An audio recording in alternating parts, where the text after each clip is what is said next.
Listen-only mode.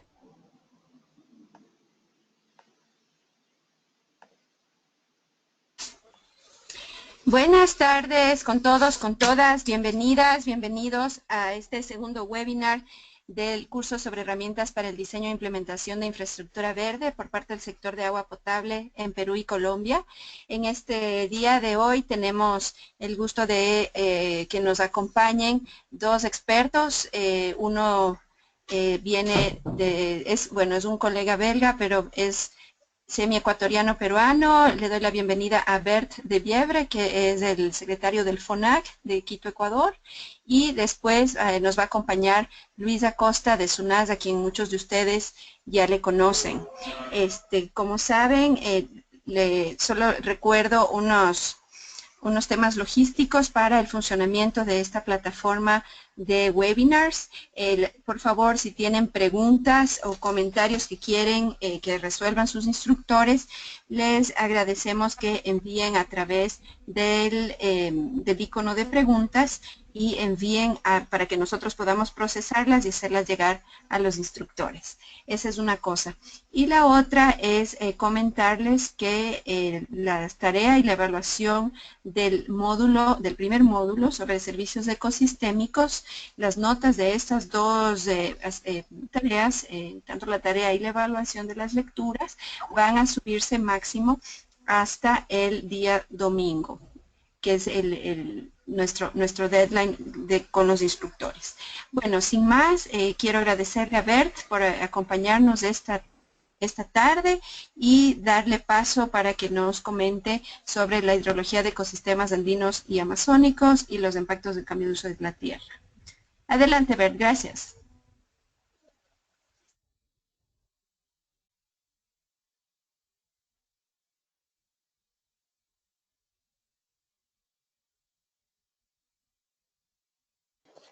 Bert, estás muteado tú mismo. ¿Puedes quitarte el mute para que te escuchemos?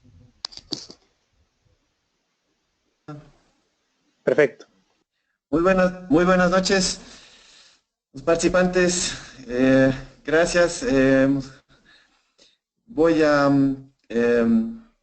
darles algunos elementos, lo que el tiempo permita, elementos que nos parecen los más relevantes para el tema de infraestructura verde, porque obviamente no es posible dar un curso de hidrología en tan poquito tiempo y mucho menos sobre tanta diversidad de ecosistemas que encontramos entre los Andes y la Amazonía, ¿no?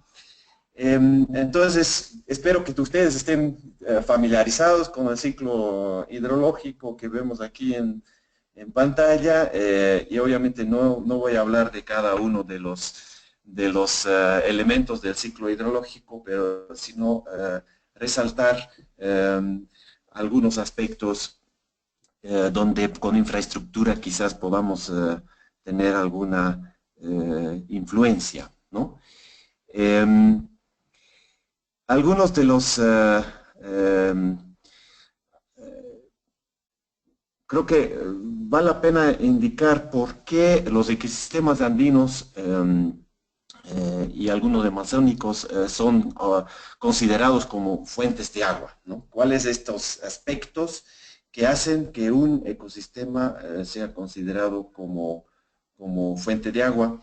Y muchas veces no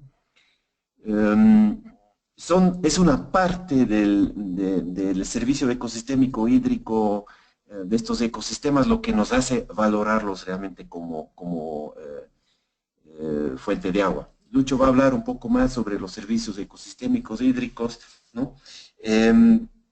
Y ahí vamos a ver que en muchísimos casos vamos a encontrar que uno considera fuente de agua cuando un ecosistema o una cuenca provee un caudal constante, cuando hay un caudal de estiaje, ¿no?, entre periodos de lluvia, y no necesariamente son estos, por ejemplo, los ecosistemas que producen, entre comillas, mayor cantidad de volumen de agua. Entonces, muchas veces también estamos hablando de que no es solamente un asunto de hidrología, sino que un asunto de percepción del beneficio, lo que nos hace valorar a un ecosistema más que a otro.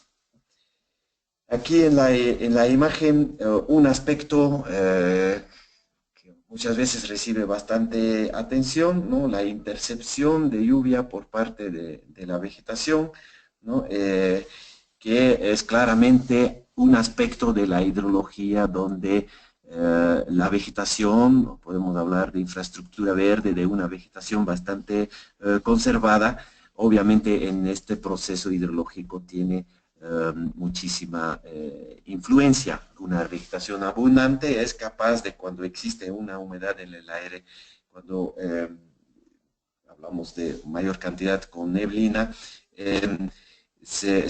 una vegetación abundante puede captar esta humedad y puede producir un rendimiento hídrico mejor en esta cuenca. Otros procesos hidrológicos importantes, ¿no?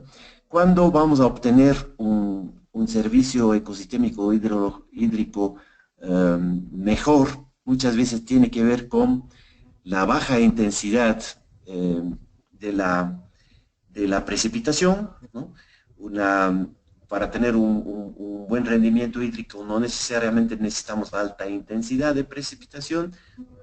Una baja intensidad combinado con un suelo que puede absorber esta precipitación, que tiene una buena capacidad de infiltración, ahí vamos a obtener entonces que esta precipitación infiltre en el suelo, se retenga ahí, ¿no? En este reservorio importantísimo que es el suelo, para retener agua, ¿no? Y de ahí pueda ser distribuido de una forma lo más regular posible, sea vaya hacia capas más profundas y ya lo cataloguemos como aguas subterráneas, o vaya por flujo más bien superficial, pero lo importante es que estos procesos causen una demora, ¿no? Bajen la velocidad del flujo de agua y por lo tanto al final generen en esas cuencas caudales base, caudales constantes, caudales que son capaces de hacer puente en periodos de estiaje. Otros aspectos que van a influir en esto, ya la cantidad de materia orgánica en el suelo, por ejemplo, hace que aumenta la capacidad del reservorio suelo para retener más agua. Algo que va a ayudar también es, y eso puede ser un aspecto un poco más difícil de entender muchas veces, que no haya mucho consumo de agua de parte de la vegetación, ¿no? Un consumo de agua de parte de la vegetación en esta zona fuente de agua se le puede considerar como una pérdida, porque es agua que se le quita al caudal que va a salir de esta cuenca, ¿no? Pero sobre esto vamos a volver un poco más cuando hablamos específicamente de lo que pasa con los bosques y la hidrología de los bosques y cómo impactan diferentes acciones de forestación, reforestación en esta hidrología. Todos estos aspectos también hay que tomar siempre en cuenta de que cada proceso tiene sus límites, cada capacidad de almacenamiento tiene sus límites, ¿no? No podemos, o sea, no es que cuando vamos a seguir conservando o seguir restaurando suelo que vamos a seguir aumentando capacidad de almacenamiento de agua en el suelo. Entonces tiene su límite. Cuando llegamos a estos límites, como en la foto, entramos en otros procesos hidrológicos, obviamente no puede ingresar más agua y de ley vamos a causar escorrentía superficial. En este gráfico se pretende presentar, ¿no?, diferentes situaciones que pueden darse con diferentes características de vegetación, ¿no? En el primero, a la izquierda, ¿no?, un bosque nublado, ¿no?, gran cantidad de lluvia, relativamente poca evapotranspiración, gran excedente entonces de precipitación que puede llegar al suelo y cuando este suelo está bien conservado, entonces una gran cantidad almacenada dentro del suelo, con un gran flujo de flujo base o flujo de estiaje, ¿no? Una situación más o menos ideal, podríamos decir, ¿no? En el segundo gráfico, lo que tenemos un bosque montano, puede ser una situación típica de un bosque montano. La gran diferencia es que la evapotranspiración de esta vegetación, de este bosque, es mucho mayor, hay menos excedente para ser almacenado en el suelo, menos agua almacenado en el suelo, y vamos a tener un flujo de estiaje menor, ¿no? Y la tercera situación, sin bosque, más bien una vegetación tipo herbácea, pasto, ¿no? Directamente cae la precipitación al suelo, según la capacidad de infiltración, vamos a tener bastante agua almacenado en el suelo y podemos obtener un flujo de estiaje mediano, digamos, dentro de estas tres situaciones graficadas aquí.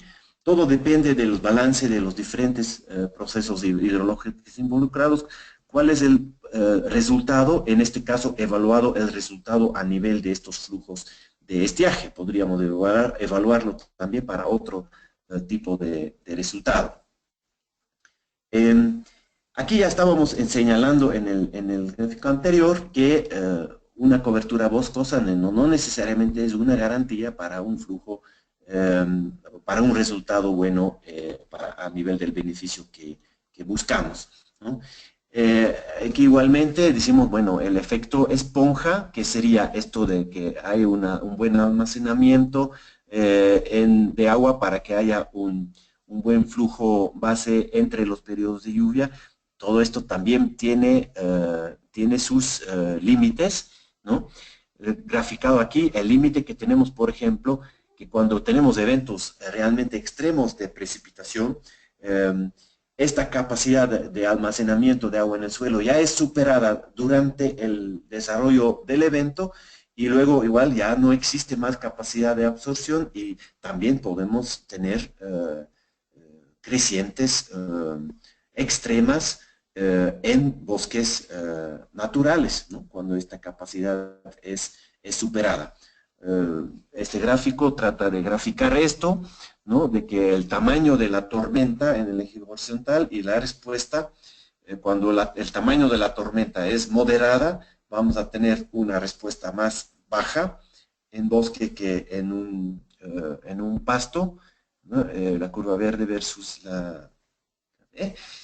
pero si el tamaño de la tormenta es cada vez mayor, ya no va a hacer mucha diferencia cuál es la cobertura, da lo mismo si es bosque o es pasto, ¿no? Para indicar estas limitaciones también, los suelos se saturan en una tormenta, simplemente los suelos se saturan, no importa cuál haya sido la cobertura vegetal, y vamos hacia una respuesta similar, ¿no?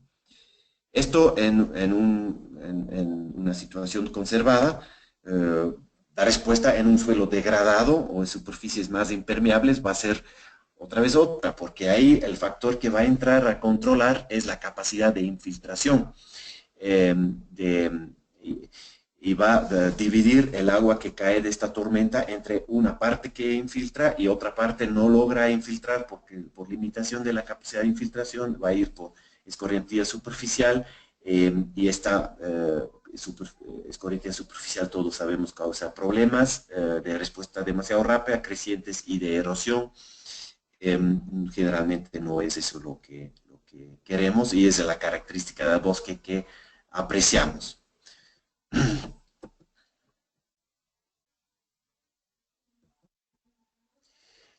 Pasamos a describir unos cambios, ¿ya? Porque voy a insistir en un punto que uno no puede evaluar las bondades por sí de un ecosistema. Cuando estamos invirtiendo en infraestructura verde, estamos cambiando de una situación, de un ecosistema en X estado, a un ecosistema en otro estado a través de una intervención que implementamos en esa cuenca. Y las bondades, los beneficios tienen que ser evaluados en términos de cuál fue la situación antecedente y cuál es la nueva situación. Nunca podemos evaluar simplemente en base a la nueva situación. Y es un error muy común de solamente mirar a la situación después de la intervención para evaluar el beneficio. Tenemos que conocer primero de dónde viene. Los principales impactos que podemos ir analizando es la influencia de cultivos, la de pastos, ¿no? Tema ganadería, que es una degradación muy común, la de plantaciones forestales con especies exóticas, quemas, deforestación, ¿no es cierto? Son algunos de los impactos en sentido negativo más frecuentes que encontramos. En el caso de cultivos, generalmente, ¿qué es lo que pasa? Tenemos una destrucción de la estructura de suelo, ¿no? Esta estructura que tiene que permitir que es un reservorio de agua, ¿no?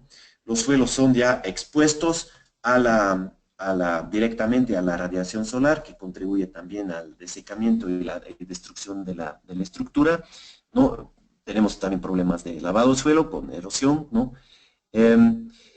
Y se dan algunas cifras típicas, lo que podemos encontrar de cambios en procesos hidrológicos cuando pasamos de una vegetación más natural a una vegetación de cultivos en una vegetación agrícola. Generalmente reducción de capacidad de retención de agua en el suelo, ¿no?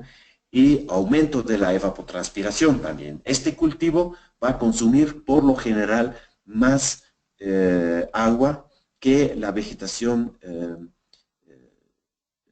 natural que hubo antes de que pase esto a ser agricultura. Entonces, típicamente lo que podemos esperar, estos ejemplos son de páramo, pero típicamente lo que podemos esperar es una pérdida entonces de la capacidad de regulación, porque este suelo ya no tiene esta capacidad de absorción de agua, ¿no? Con un aumento de los picos, vean el gráfico rojo a la izquierda, un aumento de los picos en caso de eventos de lluvia, pero también una caída luego del evento de precipitación, una caída más rápida a caudales más bajos, ¿no? Entonces, ese gráfico realmente refleja lo que es la regulación hídrica, ¿no? La línea roja, una cuenca que tiene menor regulación, significa mayores picos y también menores caudales base. La cuenca en negro es una cuenca mejor regulada, con las propiedades de los procesos hidrológicos que contribuyen a una regulación estén en mejor estado. Una forma muy buena de visualizar también, pero quizá un poquito más difícil de interpretar, pero de visualizar el comportamiento hidrológico, es la curva de duración de caudales. Aquí en el gráfico a la derecha tenemos la curva de duración de caudales, es la curva que ordena los caudales que se producen desde mayores caudales hacia menores caudales, ¿no? El caudal medio está más o menos aquí en la mitad, al 50% de ocurrencia. Los caudales máximos están en la parte izquierda de la curva y los caudales mínimos están en la parte derecha. Son los mismos caudales que están en el gráfico a la izquierda, solamente ordenados de mayor a menor. Podemos ver que los caudales máximos en este caso son relativamente similares, pero hay una gran diferencia en los caudales mínimos, y en este caso también el caudal medio ha bajado en la cuenca que está bajo cultivo. El pastoreo, una actividad muy común en degradación, tanto después de deforestación como como en caso de ecosistemas altoandinos, páramo y puna.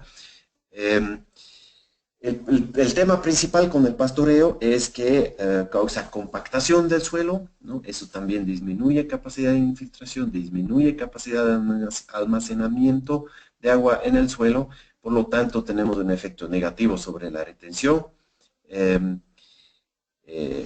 En algunos casos, algunos ecosistemas más frágiles, con suelos más frágiles, como es el caso del páramo, con sus andosoles, esa compactación puede ser muy, muy significativo y prácticamente podemos perder todo lo que nos interesa de este suelo como fuente de agua, ¿no? Em, en, el impacto que ustedes pueden observar aquí otra vez a nivel de curva de duración es menos impactante, ¿no? Como pueden ver, que el caso de la agricultura. Sin embargo, no olviden que estos gráficos normalmente los hacemos con caudales graficados con escala logarítmica, ¿no? Entonces, de todas maneras, hay cambios ahí importantes, ¿no? Pérdidas aquí en rendimiento hídrico 8 al 24% típicamente, ¿no? Pero bueno, no son los mismos cambios en pérdida de caudal mínimo como ha podido ver después de conversión a cultivo, donde realmente podemos secar el caudal mínimo o podemos reducirle a la décima parte. El caso de forestación, ¿no? Aquí estamos hablando de plantaciones, ¿no? De plantaciones forestales, eucalipto, pino, que son las plantaciones forestales más comunes, y creo que es un tema importante porque siempre todavía vemos problemas con la aplicación en política pública y en diferentes proyectos, una aplicación correcta de estos proyectos de forestación, muchas veces llamadas de reforestación. Aquí digo forestación porque cuando son en ecosistemas altoandinos, al menos en Puna y en Páramo, no, para mí no es correcto hablar de reforestación porque son ecosistemas que en estado natural no tienen cobertura boscosa, ¿no? Aquí tenemos un ejemplo que ya se ha mostrado muchísimas veces, pero creo que sigue siendo muy importante porque es muy clara, muy claro el resultado de la investigación de una comparación de una cuenca de páramo natural con una cuenca forestada con pinos, una plantación de pinos. Recuerden, en la curva de duración general, escala logarítmica, estamos hablando de reducciones de los caudales a la décima parte, tanto los caudales altos en ese caso como los caudales mínimos, los caudales bajos. Incluso en los caudales mínimos la reducción es menor, es más todavía que a la décima parte, ¿no? Quizás es uno de los casos donde más atención hay que dar a cuál es la comparación que estamos haciendo. Aquí estamos comparando un páramo de pajonal, buen estado, con buena cobertura de pajonal, versus este bosque plantado, y encontramos esas diferencias tan drásticas, yo diría dramáticas. Puede haber situaciones donde se plantan estas especies, donde se aplica esta forestación a un ecosistema que no estaba en este estado bueno de conservación con la cobertura de pajonal, sino que estaba con una cobertura degradada. Aquí la diferencia podría ser muy distinta, ¿no? Si hablamos de que la condición antecedente ya fue una situación donde la hidrología natural se había perdido. Incluso podríamos llegar, puede ser el caso de algunos proyectos que son bastante conocidos, por ejemplo en Perú el caso de Porcón, a pesar de que no ha estado tan bien estudiado o cuantificado, podríamos asumir ahí que antes de esta plantación de pinos, en el caso de Porcón, teníamos una puna muy degradada, donde prácticamente había perdido sus propiedades hidrológicas positivas, y por lo tanto este proyecto es percibido por muchos con un efecto hidrológico positivo. Eso podría explicar, ¿no? Algo que se podría entender como una contradicción con lo que estoy presentando acá en este slide, ¿no? Lamentablemente en la práctica encontramos la mayoría de los proyectos de plantaciones forestales van a buscar más bien las áreas que están mejor, ¿no? Para que haya una buena producción maderera o para que puedan decir que haya habido un éxito en en el proyecto de forestación con baja mortalidad de árboles, etcétera, ¿no? Pero si queremos ir a mayor impacto hidrológico, en realidad lo que deberíamos hacer es buscar las áreas más degradadas, ¿no? Donde va a ser más difícil, donde seguramente vamos a tener mayor mortalidad de árboles, etcétera. Pero el impacto hidrológico sería positivo en este caso, mientras que si vamos a las áreas buenas, es probable que tengamos un impacto hidrológico negativo. En el tema de eucaliptos hay pocos estudios en los Andes realmente, a pesar de que hay tantas áreas que están con esta cobertura, pero hay resultados bastante contundentes en Sudáfrica, en Uruguay, en algunas situaciones también diversas, donde más o menos va por la misma línea, ¿no? De lo que estábamos explicando antes, donde uno planta la plantación forestal va a áreas que estaban con buen suelo, que estaban con una cobertura vegetal diferente, pero en buen estado. No vamos a ganar mayor cosa con la siembra de los árboles y es posible o probable incluso que tengamos un impacto negativo hidrológicamente. Donde estas plantaciones van a las áreas que estaban con bajo desempeño hidrológico, es posible que tengamos un impacto positivo. Repito, no es lo más común, pero ya que por éxito de las plantaciones uno busca las mejores áreas. Cuando el objetivo de la plantación netamente es de conservación hídrica, de recuperación hídrica, está claro que deberíamos buscar las peores áreas. Obviamente, donde el objetivo de la plantación no es ese, sino una producción maderera, ¿no? Es otra situación, ¿no? Buscamos otro beneficio no compatible con el de conservación hídrica. Ahí, en este caso, es cuestión de considerarlo como un cultivo más, ¿no?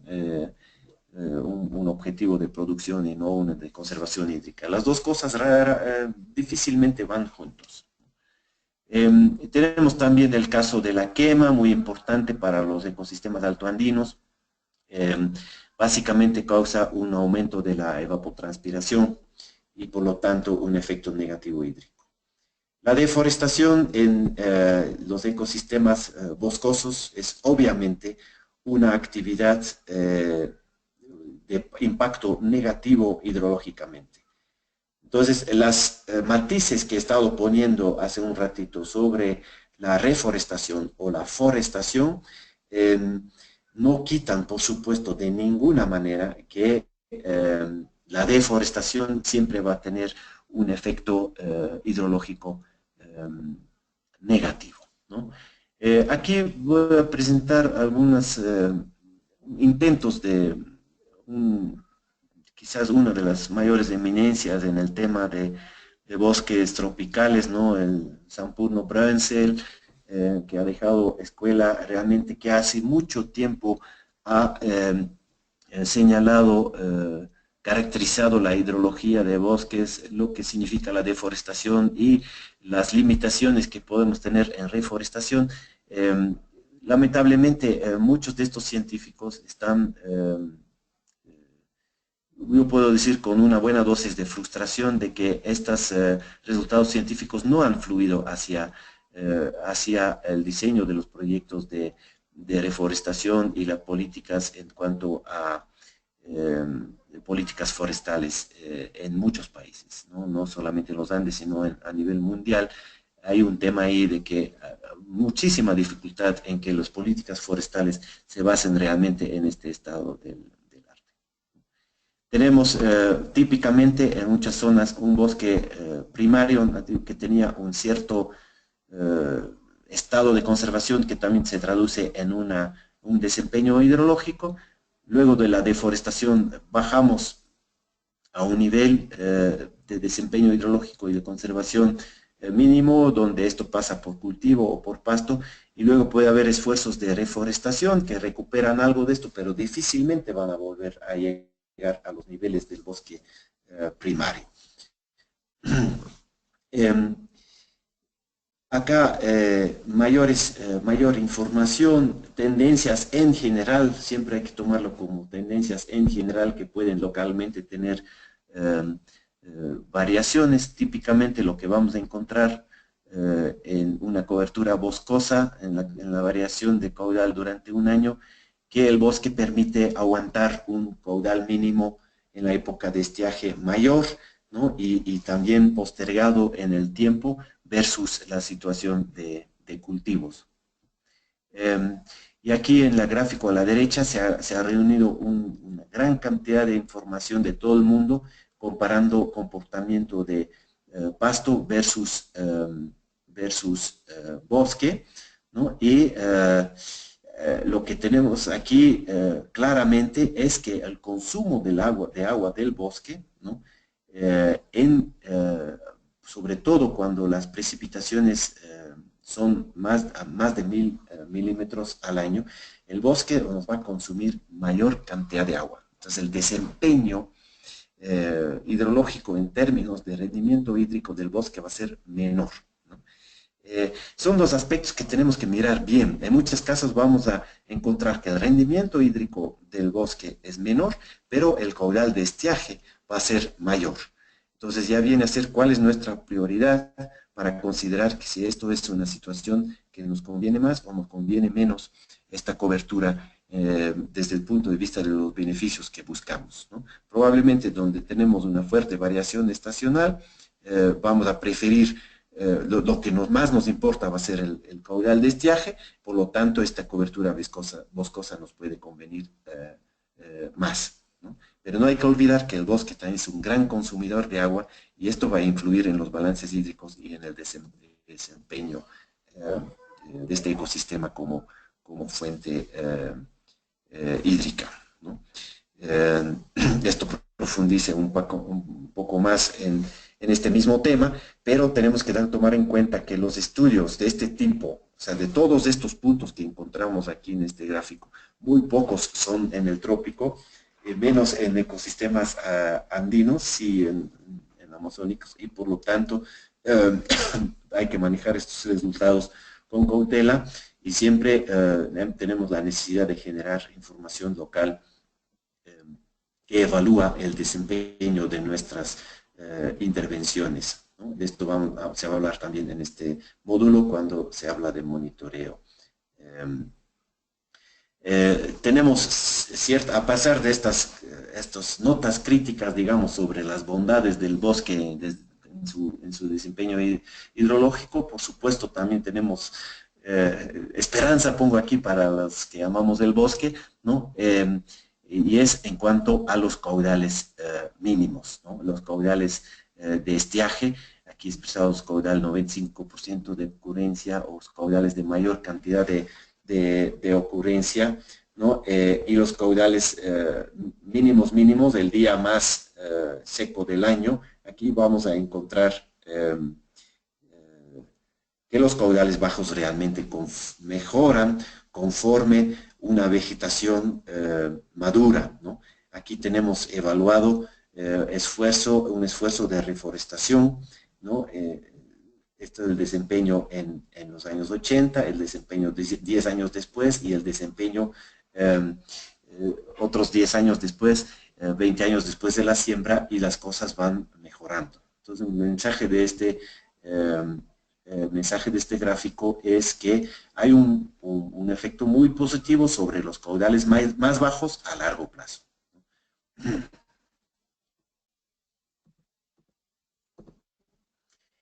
Por supuesto, hay otras actividades que degradan ya no simplemente cambios de uso de la tierra, sino actividades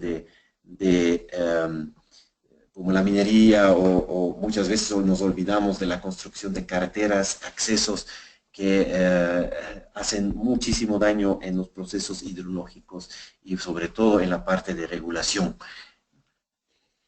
Entonces, como algunos mensajes finales de aquí para esta parte, siempre es necesario evaluar los impactos de una intervención como la combinación ¿no? como el producto del estado nuevo y del estado antecedente, ¿no?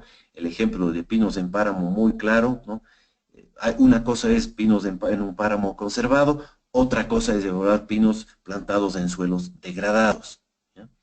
No podemos decir pinos en páramo en general o eucaliptos en general son malos para la hidrología. Sí, son malos cuando están sobre un ecosistema que tenía sus procesos hidrológicos más o menos intactos y eventualmente también podrían ser beneficiosos cuando estamos sembrándolos sobre un ecosistema muy degradado.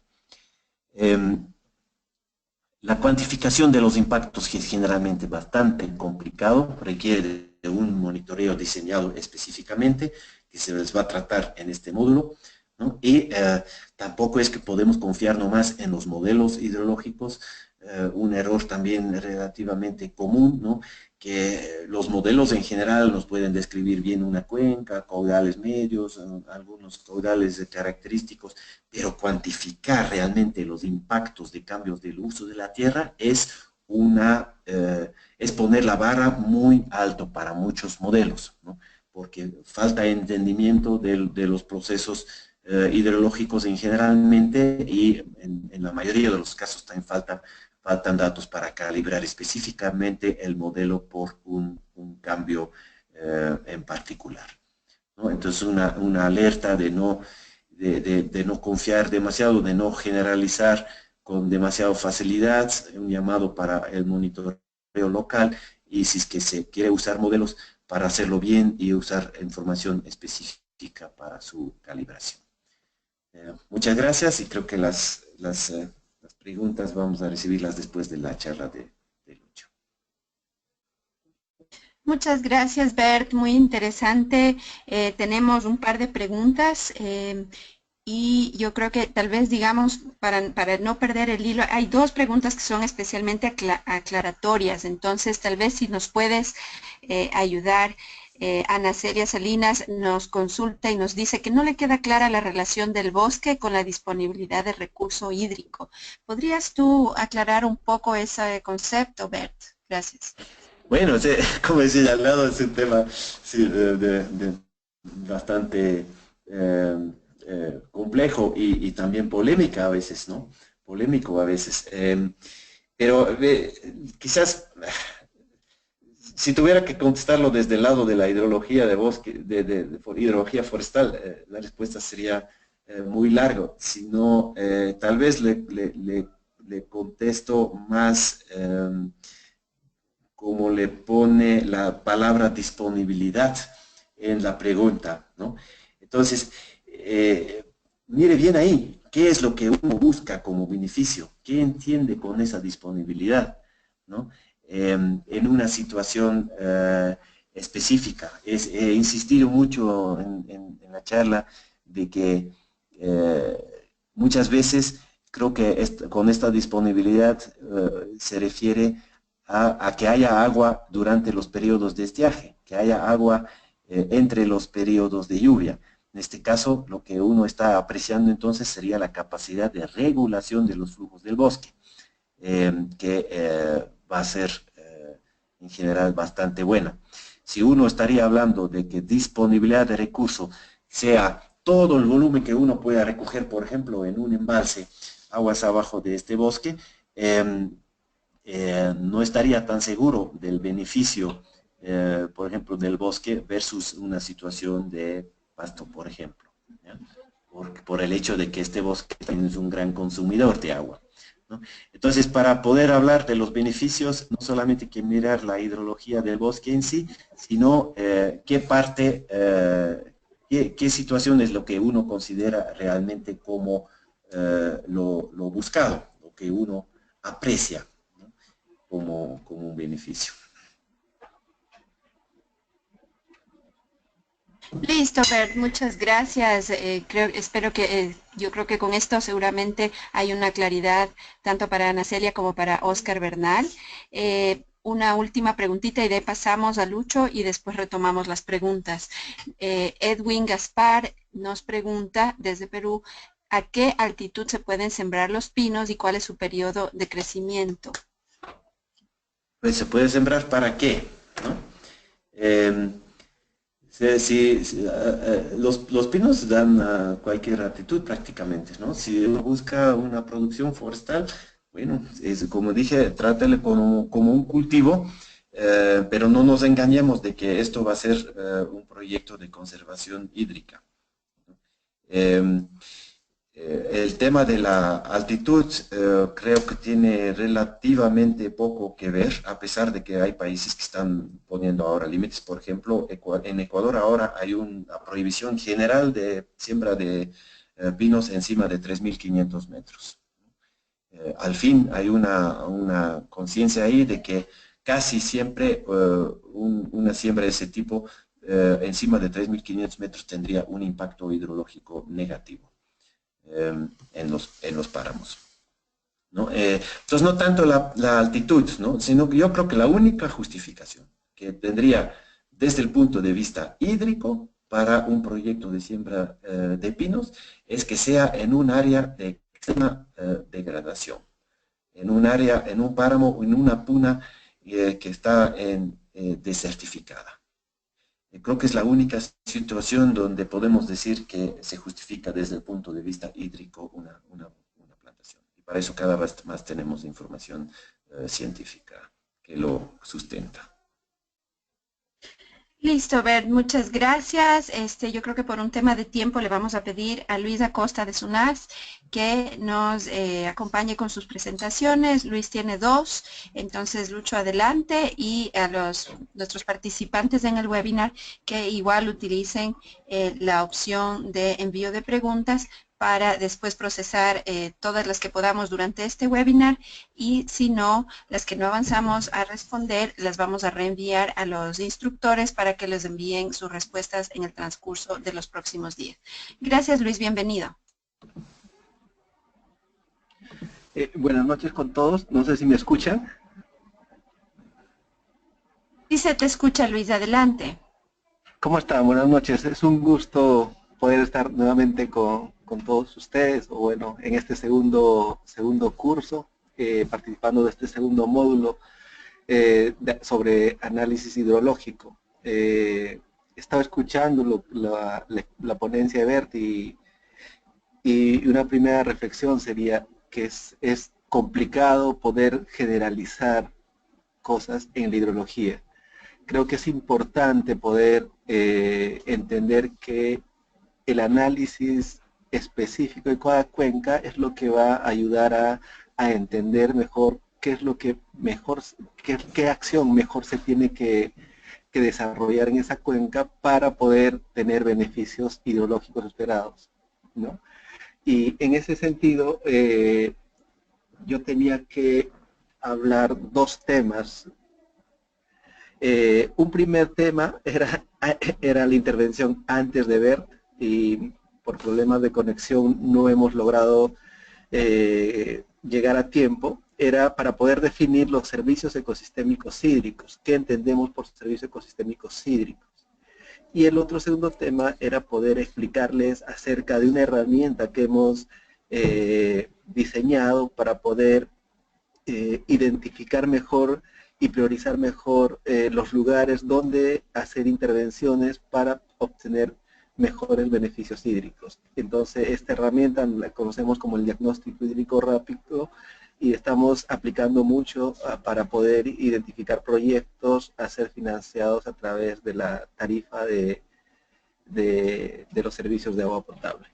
Entonces, vamos a ir rápidamente sobre el primer tema, ¿no?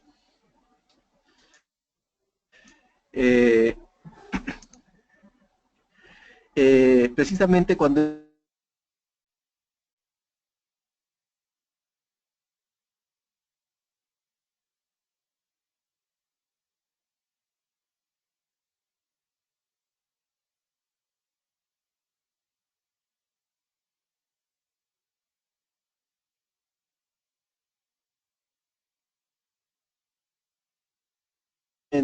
y la calidad de agua, ¿no es cierto?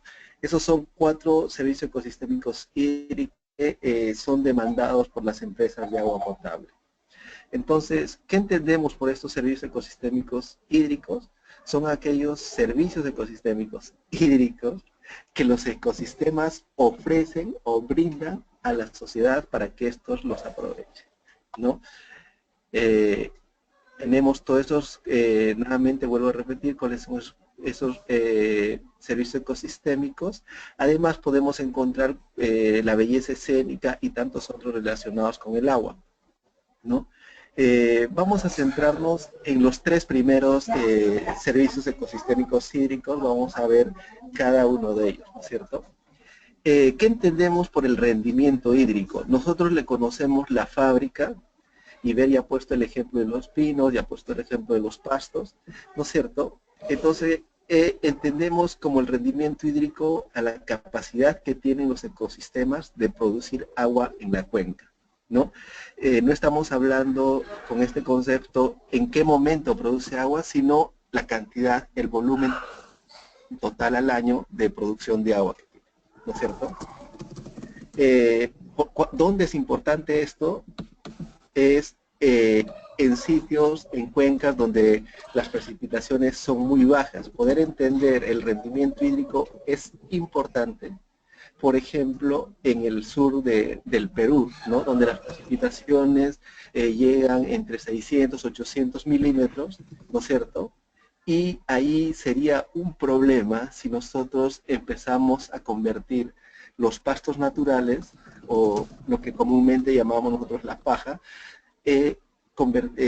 reemplazamos por árboles, ya sean nativos o exóticos, ¿no? Entonces, lo que estaríamos haciendo al reemplazar este tipo de cobertura de pasto nativo con árboles, ahí lo que estamos haciendo es incrementar la evapotranspiración en la cuenca, y por lo tanto, al hacer el balance hídrico vamos a darnos cuenta que el caudal total o el volumen total que produce la cuenca va a disminuir, ¿no? Lo mismo pasaría si nosotros reemplazamos en una cuenca altoandina de páramo o de puna como tenemos en Perú o en Colombia, con cultivos, como el cultivo de papa, por ejemplo. Los cultivos lo que hacen también tienen mayor evapotranspiración que las pajas, que el ichu, que la paja, que estos pastos altoandinos, ¿no es cierto? Entonces, lo que quiero decir es que básicamente el rendimiento hídrico está dependiendo de factores como los niveles de precipitación, ¿no es cierto?, la evapotranspiración y el nivel de infiltración, ¿no? Si nosotros comparamos en esta foto que tenemos, estas tres fotos, ¿no es cierto? Si asumimos que estas tres fotos son la misma cuenca, donde los niveles de precipitación son iguales y los niveles de infiltración son los mismos, a lo que vamos a llegar es que esta cuenca de la izquierda tiene mayor rendimiento hídrico porque simplemente tiene menos evapotranspiración, o sea, devuelve menos agua a la atmósfera, comparada con esta cuenca donde se ha sembrado, se ha reemplazado con el pasto con pino, y he explicado a ver cómo los pinos pueden tener bastante evapotranspiración, ¿no? Entonces, eso es básicamente lo que entendemos por rendimiento hídrico, ¿no? Y si queremos utilizar los gráficos que ha presentado Bert para ver el efecto de las acciones sobre la hidrología, él ha mostrado lo que es la curva de duración. Entonces, el rendimiento hídrico estaría representado por todo el área debajo de la curva de duración, ¿no es cierto? Entonces, si nosotros comparamos dos cuencas diferentes, la línea negra con la línea roja, que son dos cuencas diferentes, vamos a ver que la línea negra, la cuenca que tiene la línea negra, tiene mayor rendimiento que la cuenca que tiene esta línea apuntada. Entonces, la diferencia de volumen sería esta parte media roja, ¿no? El achurado rojo, ¿no? Y esto está generando, hemos venido generando la diferencia en volúmenes, y vamos llegando a que hay una diferencia entre una y otra microcuenca. Estamos hablando de cuencas muy pequeñas, y en caudales normalizados, litros por segundo por kilómetro cuadrado, que habría hasta 1.405 metros cúbicos por kilómetro cuadrado de área de pasto, digamos. El segundo servicio ecosistémico hídrico es la regulación hídrica, ¿no? Comúnmente nosotros le llamamos la esponja, ¿no? Y para poder explicar este servicio ecosistémico, siempre nos apoyamos de esta foto. Seguro algunos de ustedes ya la habrán visto porque está en muchos sitios. Esta es una foto que he tomado en Bolivia, en Cochabamba, en la parte alta de la cuenca de Cochabamba, de la cuenca que abastece a Cochabamba. Entonces, son dos cuencas diferentes, no es una misma cuenca, eso tengan en cuenta. Son dos cuencas diferentes, una muy cercana a la otra. El señor que está ahí es el presidente de la comunidad de la comunidad, ¿no es cierto? Y lo que quiero llamar la atención es acá que en estas dos cuencas tenemos aproximadamente la misma precipitación, ¿no? Más o menos unos cuantos milímetros, ¿no? Pero la diferencia que tienen es que esta tiene una mejor cobertura vegetal respecto a esta. Y esta que tiene mejor cobertura vegetal tiene además, si ustedes ven en esta parte, acá se nota, ahí se nota un poco, tienen todavía el suelo orgánico, el suelo negro, que es el suelo que se encarga de la regulación hídrica en sí, mientras que la otra cuenca no tiene ya el suelo orgánico, ¿no es cierto? Y más bien ya empieza a ver el suelo base, el suelo que no tiene materia orgánica, y en algunos casos ya se empiezan a ver la piedra. Y luego, esta foto ha sido tomada más o menos en el mes de agosto. La última lluvia registrada ha sido en el mes de abril, más o menos la quincena de abril. Entonces, de abril, de la última lluvia registrada a agosto, lo que podemos ver es que en esta cuenca, en la cuenca A, ya no tenemos agua, ¿no es cierto? Mientras que en la cuenca B todavía tenemos un volumen considerable. Recuerden que estas cuencas son cuencas pequeñas, son cuencas experimentales que están del orden de 1 a 2 kilómetros cuadrados, ¿no? Entonces, es claramente notorio que la cuenca B tiene una mejor regulación de agua respecto a la cuenca A. Entonces, nosotros definimos a la regulación hídrica como la capacidad del ecosistema de almacenar agua en los periodos de lluvia para luego liberarla lentamente durante los periodos secos o de estiaje, ¿no es cierto? Y el indicador que utilizamos es el caudal base. Ya Bert ha explicado algo, yo voy a explicar un poco más de qué se trata este indicador. El servicio de regulación hídrica es importante en cuencas donde el régimen de precipitación es estacional. La mayor parte de las cuencas que tenemos en Perú, y no estoy tan seguro, pero sí deben haber cuencas estacionales en Colombia, ¿no? Pero básicamente en Perú, principalmente las cuencas que están en la vertiente del Pacífico, el agua depende de las lluvias que ocurren entre los meses de diciembre a marzo. Son cuencas bastante estacionales, entonces ahí es donde es muy importante este servicio de regulación hídrica, ¿no? Y este servicio de regulación hídrica depende básicamente de la intensidad de la lluvia, ¿no? Si la intensidad de la lluvia es fuerte, es lógicamente que se sature muy rápido el suelo y que haya rápidamente escorrentía, comparado a una intensidad más suave, ¿no es cierto? Donde sí habría una mayor infiltración y por lo tanto menos escorrentía. También depende del estado de conservación de la cobertura vegetal, ¿no? En la foto podemos darnos cuenta, una cuenca sin una buena cobertura vegetal va a ser rápidamente erosionado el suelo, ¿no? Y por lo tanto va a perder sobre todo el suelo que tiene la capacidad de regulación, el suelo orgánico, y por lo tanto va a perder esa capacidad, ¿no es cierto? Y principalmente es el suelo el tipo y la capa y la profundidad de la capa superficial lo que le va a dar la característica de una mejor regulación hídrica a la cuenca. Entonces, explicar en la foto la regulación resulta mucho más sencillo que explicarla técnicamente. Explicar el proceso hidrológico en sí que ocurre en la cuenca, ¿no es cierto? Vamos a tratar de explicar en sencillo esto, ¿no es cierto? Nosotros sabemos que la forma en que entra agua a una cuenca es a través de la precipitación, ya sea la precipitación vertical o la precipitación horizontal, ¿no? No sé si Vera ha hablado de este tipo de precipitaciones, pero en todo caso la única forma o la forma como entra agua a una cuenca es a través de la precipitación. La precipitación cuando cae al suelo, cuando cae y precipita al suelo, ocurren básicamente tres cosas. Una cosa que ocurre es, primero, una infiltración en el suelo. Si es un suelo que está con muy poca humedad, lo primero que va a ocurrir y que tiene una buena cobertura, va a empezar una infiltración, ¿no? Hasta que se sature el suelo.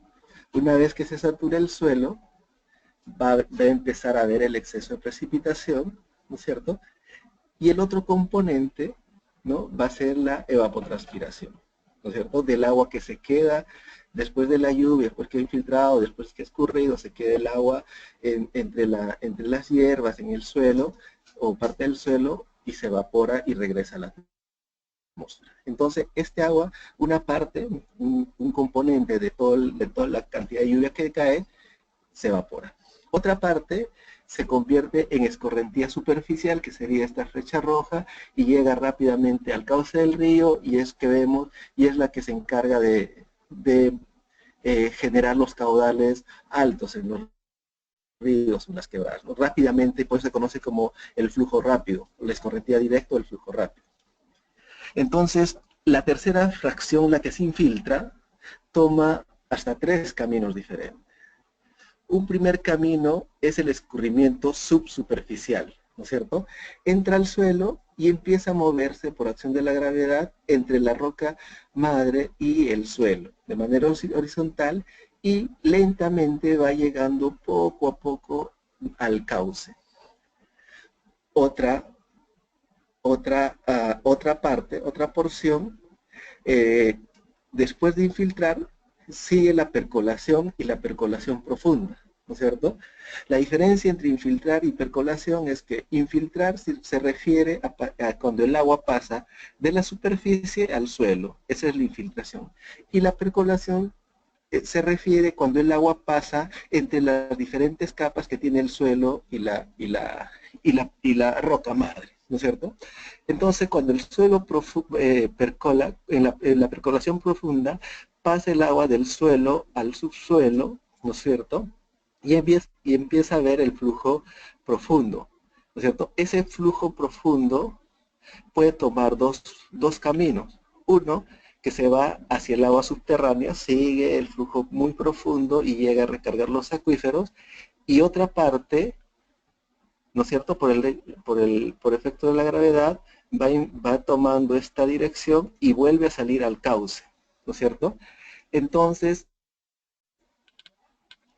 tanto el escurrimiento subsuperficial y el escurrimiento el escurrimiento subterráneo que regresa al cauce, vienen a formar lo que es el escurrimiento base o el flujo lento.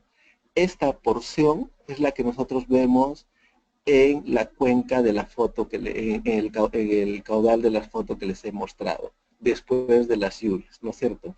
Y el conjunto de los dos viene a formar parte del escurrimiento total.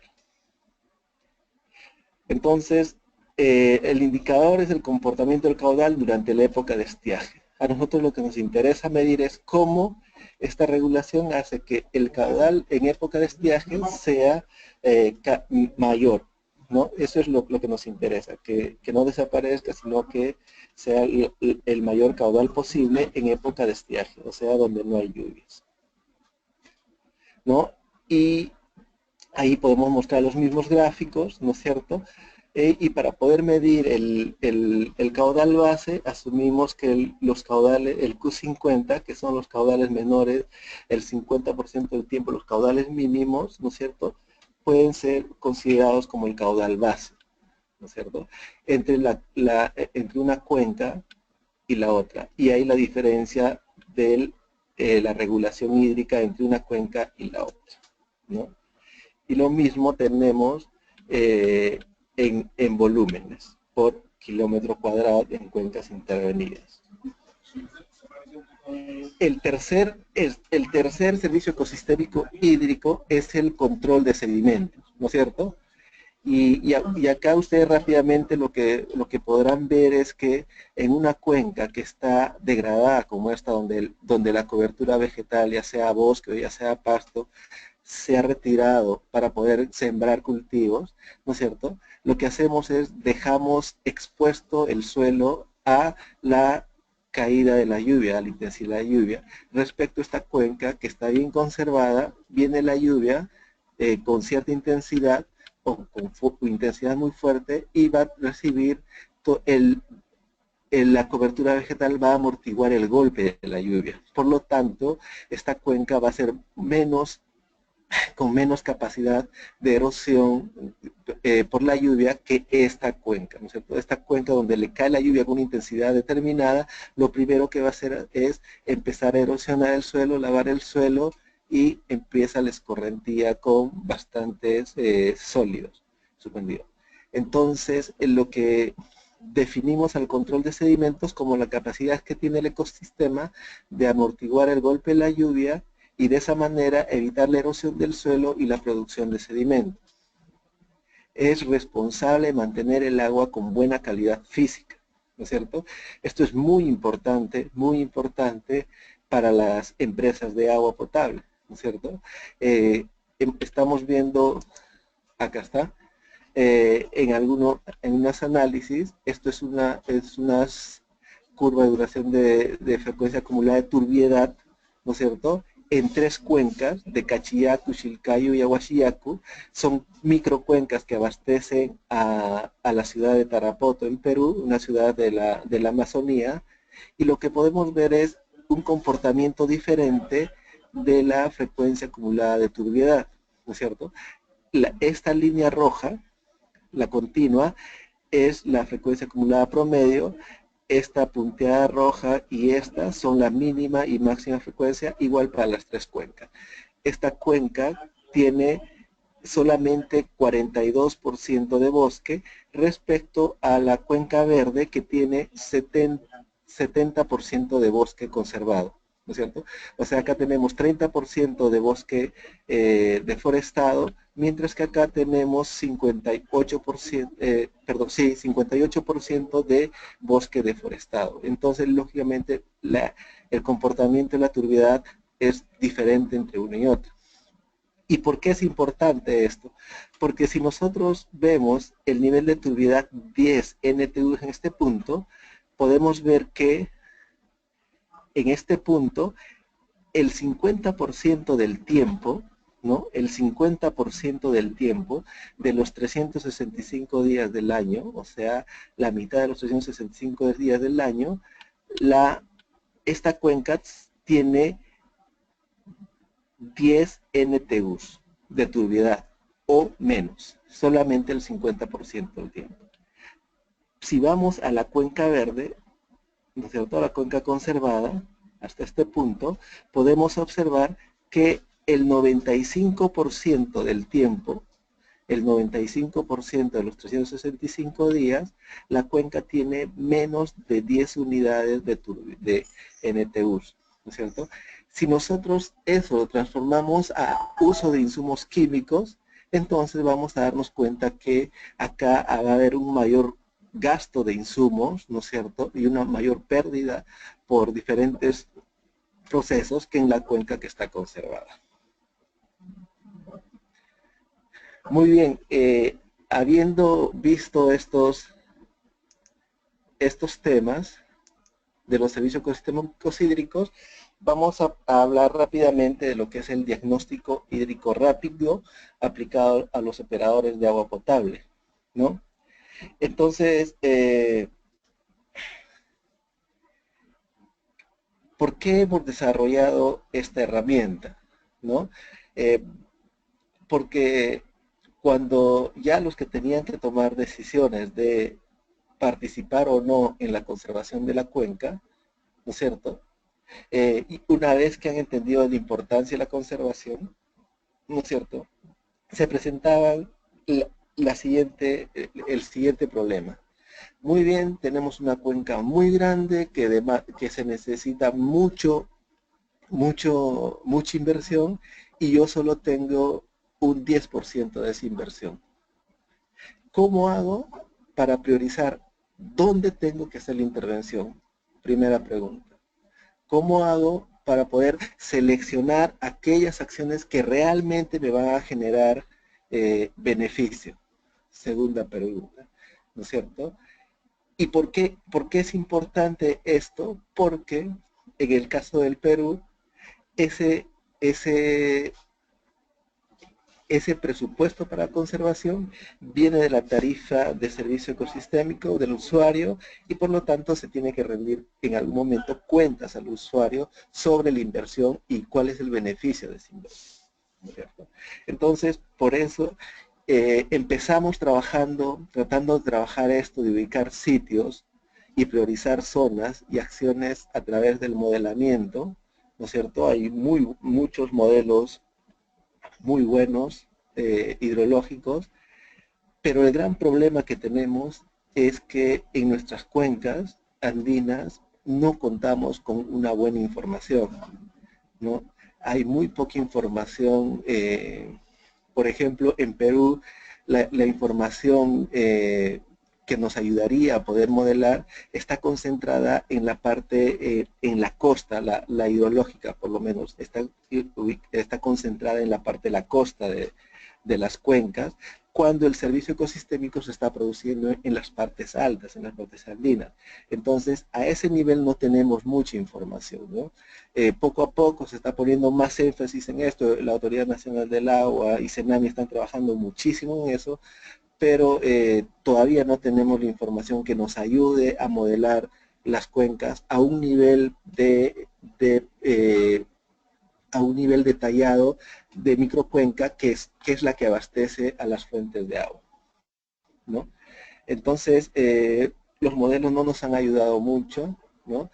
Y hemos tenido que ver, decíamos entonces hay que hacer un estudio hidrológico, un balance hidrológico, eran estudios de mucho tiempo, nuevamente la información era una limitación, entonces había que desarrollar una herramienta que dé cierta seguridad al inversionista en dónde invertir y en qué cosa invertir, ¿cierto? Es por esa razón que hemos desarrollado esta herramienta, ¿no?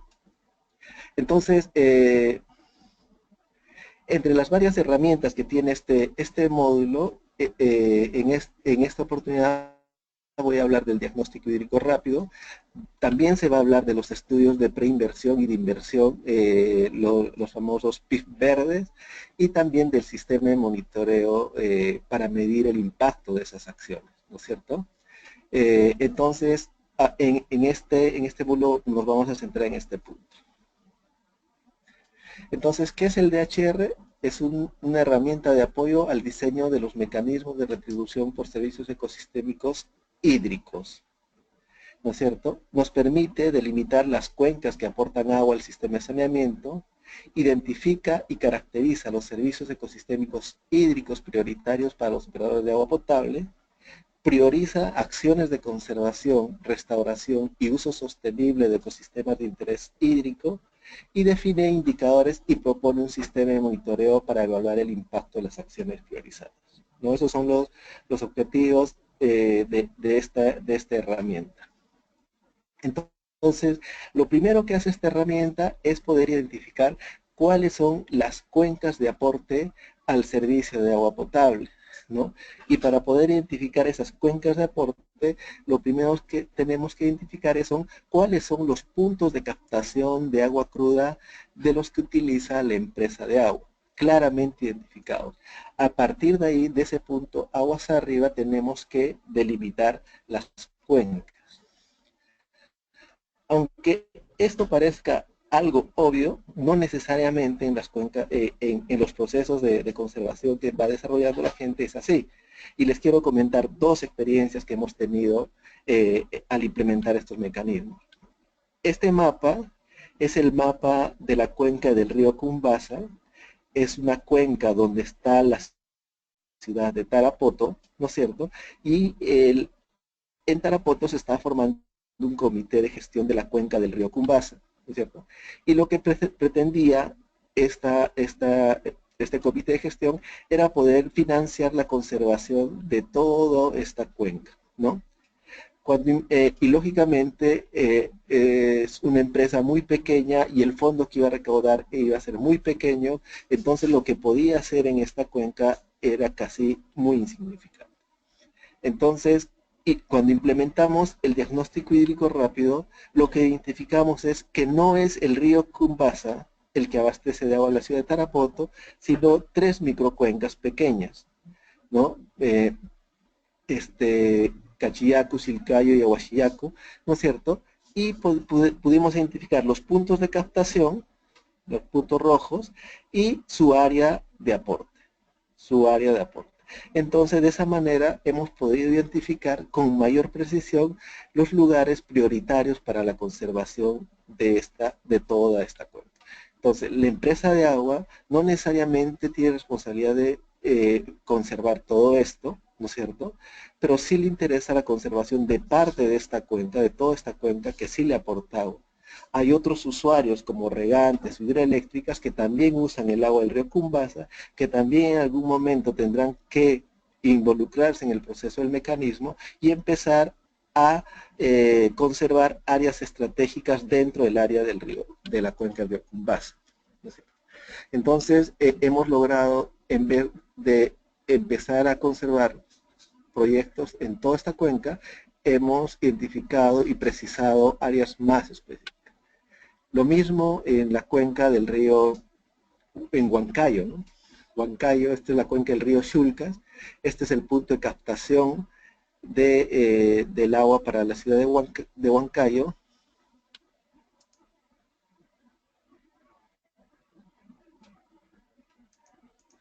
El punto de captación del agua a la ciudad de Huancayo. Entonces el comité de gestión se está formando un comité de gestión para conservar la reserva del Huaytapallana, que es un nevado en la parte alta de la cuenca, ¿no es cierto? Pero que la reserva abastece un área mayor, aguas en la vertiente oriental también, ¿no? Entonces, y estaban centrados en la conservación de toda esta zona. Cuando hicimos el diagnóstico hídrico rápido, lo que vimos es que esta laguna, ¿no es cierto?, se encarga, la laguna Huagracocha, se encarga de abastecer con el 60% del agua que llega, que utiliza la empresa de agua potable en este punto, ¿no es cierto? Y con su cuenca de aporte es esta partecita, ¿no es cierto? Entonces, nuevamente es una ciudad mediana en el Perú, que tiene algo de 500.000, 400.000 habitantes más o menos, entonces lo que se espera recaudar tampoco es una gran cantidad como para poder conservar toda esta área. Entonces, lo que esto nos ha permitido es poder identificar esta área para priorizar la conservación del 60% del agua que llega a este punto, ¿no? El siguiente paso en el diagnóstico hídrico rápido es poder identificar cuál es el servicio ecosistémico hídrico prioritario para la empresa de agua. Y acá tenemos que hacer un trabajo muy fuerte en identificar cuál es la problemática con el servicio de saneamiento. Tiene problemas en continuidad del servicio, tiene problemas en cobertura, tiene recortes frecuentes, tiene sobrecostos en insumos químicos. Debemos identificar cuáles son esos problemas que tiene el servicio de saneamiento y poder de todos esos problemas identificados, poder relacionarles cuáles de esos problemas tienen sus causas en la cuenca, ¿no es cierto? Y por eso hacemos estos pasos, vemos los problemas del servicio, problemas en el servicio de saneamiento como continuidad, cobertura, recortes, sobrecostos. Identificamos cuáles son las causas de esos problemas. Por ejemplo, el caudal en temporada seca disminuye, entonces no hay posibilidad de tratar más agua. Sedimentos y turbiedad muy altas en épocas de lluvia, descarga de contaminantes, desastres naturales. Vamos identificando esas causas que generan estos problemas. Y luego esas causas las relacionamos con qué tipo de servicio ecosistémico hídrico está relacionado, ¿no es cierto? Si es caudal en temporada seca, sabemos que es el servicio ecosistémico de regulación hídrica. Si es sedimentos, sabemos que es el control de sedimentos. Entonces, es un trabajo que hay que poder identificar de esa manera, ¿no? Y ahí vamos a poder identificar qué servicios ecosistémicos está demandando prioritariamente la empresa de agua. Una vez que tenemos eso, viene el trabajo fuerte de ir a la cuenca, hacer el recorrido de la cuenca y poder identificar, ¿no es cierto?, dónde es que se dan esos servicios ecosistémicos hídricos y cómo está el estado de conservación de esos ecosistemas, ¿no es cierto? Y acá quiero explicarles con estas fotos lo siguiente. Esta es una cuenca, ¿no es cierto? Una cuenca del río Rima, vamos a ver, ¿no? Y cuando vemos los ecosistemas en el río Rima, tenemos en la costa un ecosistema desértico, relativamente llano, donde las precipitaciones, en el mejor de los casos, llegan a 30 milímetros, básicamente es un desierto. Una zona intermedia, ¿no es cierto?, donde tiene fuertes pendientes, no hay cobertura vegetal y la precipitación también es baja, no hay mucha precipitación en esta parte. Y una parte alta, ¿no es cierto?, donde tiene menos pendiente que esta parte intermedia, tiene buena cobertura vegetal y donde se realizan las principales, mayormente las lluvias en esta cuenca, ¿no es cierto? En Lima acá estamos en los sitios más altos sobre los 1000 milímetros al año de precipitación, mientras que acá está entre 0 y 30, acá está sobre los 1000 milímetros, ¿no es cierto?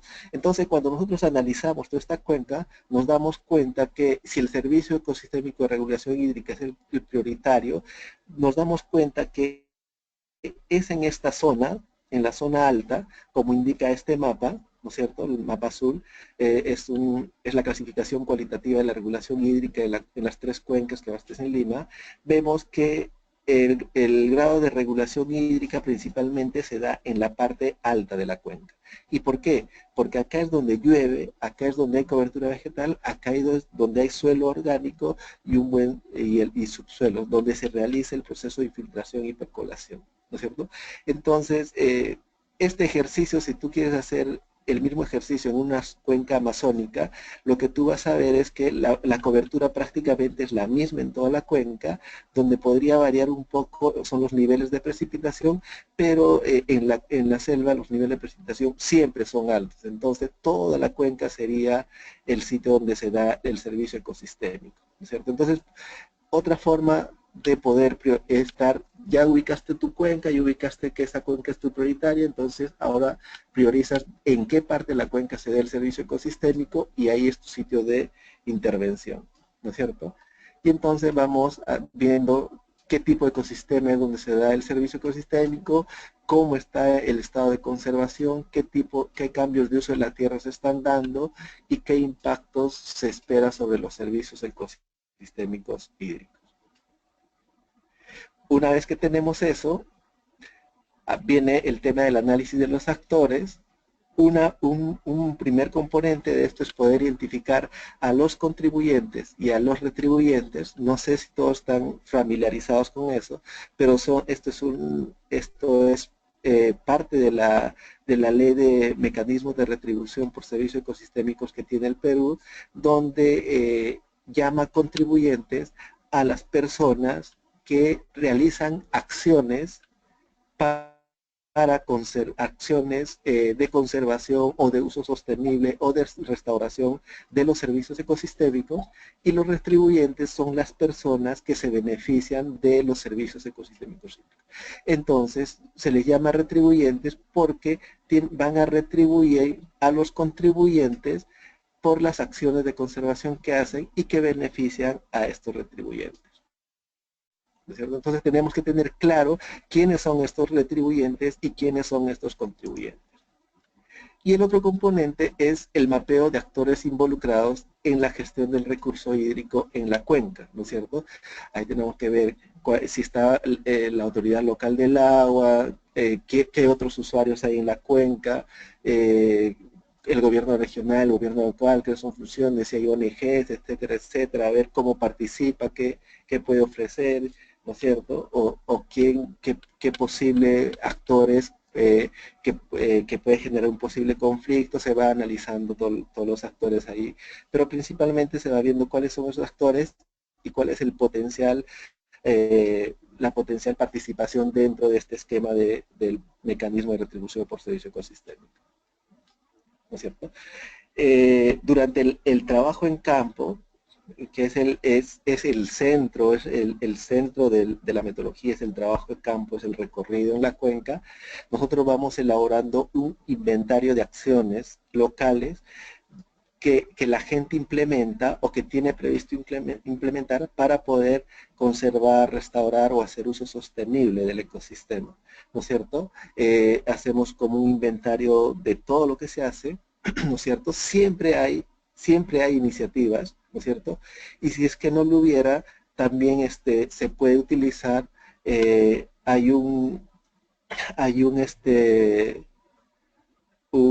catálogo de intervenciones que ha hecho Comdesan, siempre hay bibliografía que está sugiriendo, está el Pronamás, está Agrorural, que tienen muchas acciones que sugieren que de conservación. Se podría utilizar esa bibliografía para ver qué cosas se podría implementar ahí de tal manera que se pueda mejorar el servicio ecosistémico priorizado en el ecosistema identificado. Entonces, una vez que tenemos esas acciones, ese inventario de acciones, pasa al proceso de priorización de acciones. Entonces, ahí lo que tenemos que hacer es clasificar las acciones en función al objetivo, en función a las estrategias, en función al servicio ecosistémico prioritario, ¿no es cierto? Entonces vamos clasificando si el objetivo de la acción es conservar el ecosistema o restaurar el ecosistema. Por ejemplo, no es lo mismo conservar que restaurar, ustedes muy bien saben esto. Si la estrategia es implementar una acción directa o implementar una acción indirecta, ¿no es cierto? Si queremos conservar una acción directa sería poder poner un cerco en todo el área que queremos conservar. Una acción indirecta se podría decir, voy a cierta comunidad que usa ese territorio, voy a decir, oye, yo te voy a apoyar en que mejores tu actividad productiva fuera de esta zona de conservación, para eso te voy a apoyar en riego tecnificado, en algún proyecto productivo, pero con la condición de que tú mantengas este área conservada, ¿no es cierto? Eso sería una acción directa, ¿no? Entonces, una vez que has clasificado, viene el proceso de priorización, ¿no es cierto? Y acá tenemos criterios establecidos en esta guía. Hay esta guía del DHR que se les ha compartido a ustedes en los documentos para lectura, ¿no es cierto? Hay algunos criterios generales y unos criterios específicos.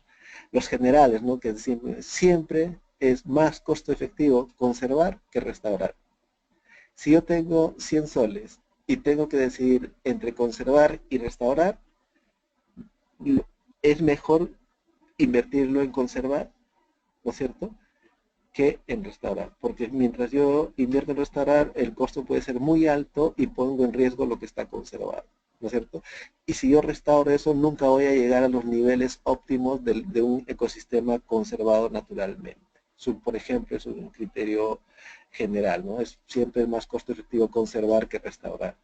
O por ejemplo, si yo voy a tener que restaurar, un determinado ecosistema, siempre es más costo efectivo restaurar con el ecosistema natural que restaurar con un ecosistema, con una cobertura diferente a la cobertura natural.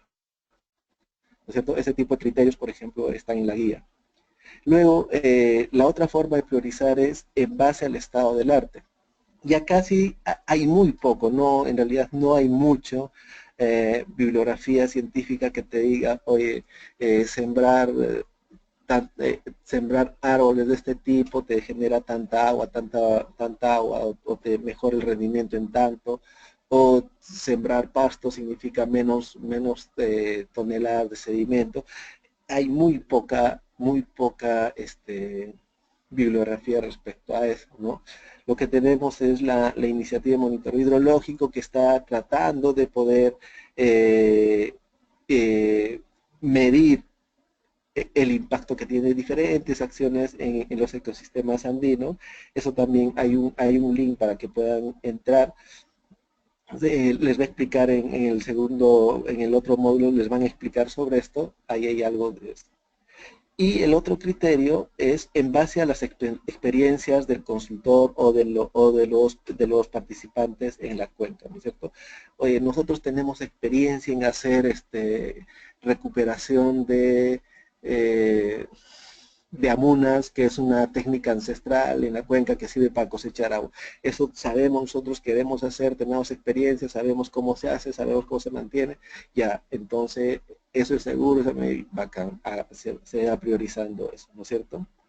Y haces una matriz de priorización de acciones, ¿no es cierto? En base a esos criterios le vas poniendo un puntaje y las acciones que tienen el mayor puntaje son las que van a ir siendo priorizadas, ¿no es cierto? Y esa priorización tienes que socializar con el grupo impulsador, recibir retroalimentación y finalmente validar la priorización y tener definidas las acciones que vas a implementar. Una vez que tienes tus acciones priorizadas, ya sabes qué es lo que vas a hacer, qué acciones vas a implementar, ¿no es cierto? Tienes que identificar cómo es que vas a medir el impacto de esa acción, ¿no es cierto? Entonces, ahí hay este proceso, ¿no es cierto?, donde nosotros podemos identificar los indicadores ideales, ¿no es cierto?, o los indicadores del monitoreo de la EPS, que no necesariamente son ideales. Ideales son aquellos que te ayudan a medir el servicio ecosistémico priorizado y las acciones. Tú tienes tu indicador ideal, por ejemplo, el de regulación hídrica, mi indicador, para el control de sedimentos, mi indicador ideal es la cantidad de sedimentos que hay en el agua cruda, ¿no es cierto? Pero cantidad de sedimentos en agua cruda no tengo datos de línea de base, ¿no es cierto? Lo que sí tengo son datos de turbiedad en el agua cruda de todas las empresas de agua. Todas las empresas de agua tienen datos diarios, de 3, 4 datos por día de turbiedad y una serie de varios años, y ahí tú podrías, con esa serie de varios años, poder realizar tu línea de base, ¿no es cierto?, en base a ese indicador que tiene la EPS, ¿no es cierto? De esa combinación, si responde a estas necesidades, puedes identificar el indicador propuesto, y una vez que tienes el indicador, poder proponer un sistema de monitoreo que te ayude a responder la pregunta que necesitas. Bueno, hasta ahí van a disculpar lo rápido y que hemos pasado muchos temas tan rápidamente, pero el tiempo es también importante cumplir. Gracias. Muchas gracias, Luis. La verdad tenemos muchas preguntas que vamos a intentar resolver o enviarles a ustedes, al menos para resolverlas en los próximos 15, 20 minutitos. Les agradecemos a todos por su activa participación y por su envío de preguntas. Luis, yo creo que hay unas 2 preguntas aclaratorias que quisiera ver si tú puedes retomar. La una es si puedes explicar sobre los huaicos, las cuencas muy degradadas, hay una falta de cobertura vegetal, y qué pasa, digamos, cuando la lluvia es muy intensa en un periodo corto de tiempo. Esta pregunta nos viene desde de Diana Leo de Perú. Entonces te paso esta pregunta y de ahí manejamos las siguientes. Gracias, Luis. Ya, gracias, Bárbara, gracias, Diana. Sí, aquí hay bastante discusión. Ya, hay una experiencia en San Martín, en la cuenca del río Jera, ¿no es cierto? Donde, donde la cuenca estaba muy bien conservada, ¿no es cierto? Pero vino una lluvia tan intensa, que igual generó un huaico, ¿no? Entonces, cuando estamos hablando de que una cobertura vegetal pueda disminuir la posibilidad de huaicos, no sé si los amigos que participan de Colombia entienden esta palabra huaico, que es un alud. eh, lo que pasa es que hasta cierto punto, muy poco, ¿no? Pero si la intensidad es muy fuerte, no, así esté bien conservada la cuenca, puede generar, tiene que ver mucho la estabilidad geológica del terreno, ¿no es cierto? Y tiene que ver mucho la intensidad de la precipitación, ¿no? En algún lado también oí que, bueno, el sitio que justamente habían reforestado, bueno, esto ha sido en mi tierra, en Apurímac, ¿verdad? En un sitio donde habían forestado, ¿no? Vino una lluvia y había una falla geológica en las raíces, había generado que acumule más agua de lo que podía soportar el suelo, la fricción en el suelo, entonces se viene un deslizamiento muy grande, ¿no? Y fue lo contrario al proceso. Entonces, una cobertura vegetal amortigua de cierta manera los caudales grandes, pero no mucho. De repente Listo, Bert Luis, también muchas puede ayudar gracias. a contestar esto.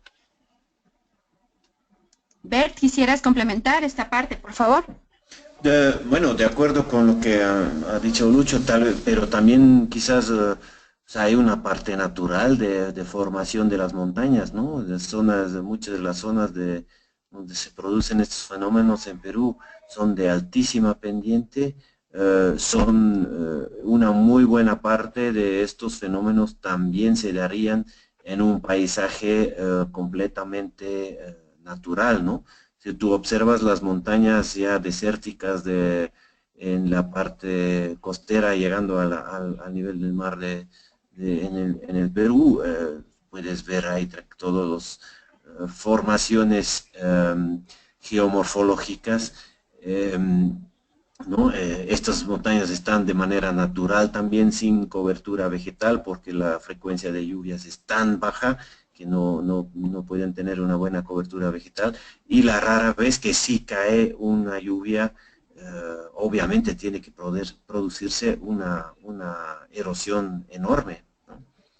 Al encontrar esto sin cobertura vegetal. Muchas gracias, Bert.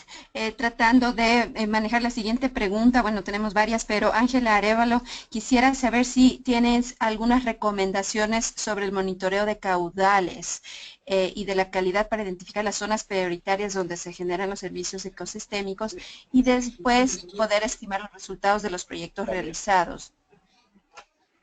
Este es un tema para el próximo miércoles, ¿no? Yo creo que lo podemos dejar para después de la charla del próximo miércoles. Todavía permanecen ahí contestamos, creo. Listo, muchas gracias. Para Luis, Claudia Delgado pregunta si se puede aplicar la metodología del diagnóstico hidrológico rápido para cuencas de cualquier agua, cualquier área. ¿Existe alguna limitación si es que las áreas son pequeñas? Esta es una pregunta rapidita, Luis. Sí. Creo que más bien es mucho más efectiva en cuencas más pequeñas porque, como siempre he resaltado, lo fundamental de este diagnóstico es el recorrido en campo. Entonces, en una cuenca pequeña tú puedes recorrer a más detalle la cuenca. En una cuenca muy grande, también hemos aplicado en algunas cuencas grandes del DHR, nos ha dado resultados, pero sí tienes que apoyarte de bastante información secundaria, de buenos mapas temáticos, etcétera, ¿no?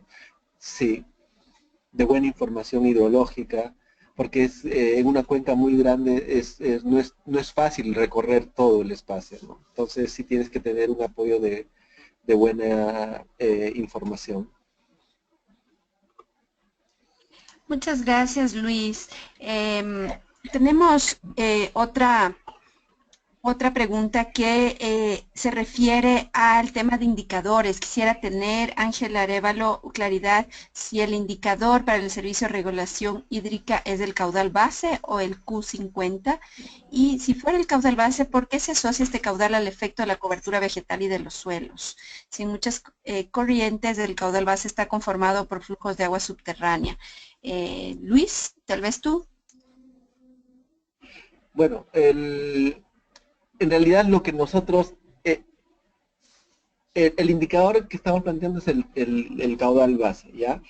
Pero determinar el caudal base no es tan sencillo, ¿no? Por eso cuando tenemos una cuenca como la que tenemos en Perú, donde las precipitaciones son muy estacionales, ¿no es cierto? Asumimos que los caudales por debajo del Q50 son caudales procedentes del proceso de regulación, ¿no es cierto? Y sí, la regulación sí está compuesta por el flujo subsuperficial y el flujo profundo, ¿no es cierto?, que regresa a la fuente, al río, a la quebrada que se está analizando, ¿no? Eso. El caudal base sería un buen indicador, ¿no?, de regulación, y el Q50 sería más bien un indicador, Q50 o el caudal medio sería un indicador más bien para rendimiento hídrico, ¿no? Ahora puede haber otras alternativas para el indicador de regulación, ¿no? Se puede hablar de un Q10, un Q5, el caudal absoluto mínimo. Ahí puede haber variaciones, pero definitivamente un indicador de regulación sería algún caudal característico de los caudales bajos, ¿no? Eso. Sí, gracias por la aclaración. Es importante eso, que el Q50 no es el indicador. Entonces, los caudales que son menores al Q50 es lo que asumimos en algunos sitios, pero sí es muy claro lo que aclara Bert. Muchas gracias a los dos. Ahora Sergio Niño tiene una consulta para Bert y él se pregunta cuál es el tiempo mínimo de análisis para construir las curvas de duración de caudales, aquellas que tú presentaste en tu presentación, y qué porcentaje de la cuenca degradada había cambiado respecto a su cobertura original. Adelante, Bert.